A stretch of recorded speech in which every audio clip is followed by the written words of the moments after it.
ഞാൻ അന്യ ഹരീഷ് 7ാം ക്ലാസ്സിൽ പഠിക്കുന്നു. ഞാൻ ആവണി 7ാം ക്ലാസ്സിൽ പഠിക്കുന്നു. നമ്മൾ ഈ പ്രോജക്റ്റ് ചെയ്യുന്നത് സിമ്മുമായി ബന്ധപ്പെട്ടിട്ടാണ്. ഞങ്ങളിവിടെ ഉണ്ടാക്കിയിരിക്കുന്നത് ഡോർ അലാറമാണ്. മോഷണങ്ങൾ വർദ്ധിച്ചു വരുന്ന ഈ സാഹചര്യത്തിൽ ഡോർ അലാറത്തിൻ്റെ സിസ്റ്റം ഉപയോഗം ഞങ്ങൾക്ക് വളരെ വലുതാണെന്ന് മനസ്സിലാക്കി. ഞങ്ങളിവിടെ എടുത്തിരിക്കുന്നത് battery, buzzer, wires, switch, clips തുടങ്ങിയവയാണ്. ഇതൊരു സ്വിച്ചിങ് സിസ്റ്റമാണ്. ഞാൻ ഇതിൻ്റെ വർക്കിംഗ് ഒന്ന് കാണാം.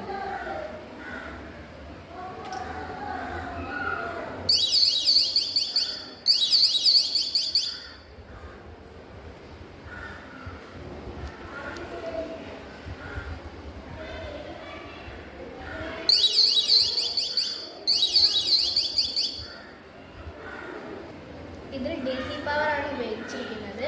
ഡോർ തുറക്കുന്ന സമയത്ത് ബസർ വർക്ക് ചെയ്യുകയും തൽക്ഷണം അലാം മുഴങ്ങുകയും ചെയ്യുന്നു. വീട്ടിൽ അനാവശ്യമായി ആരെങ്കിലും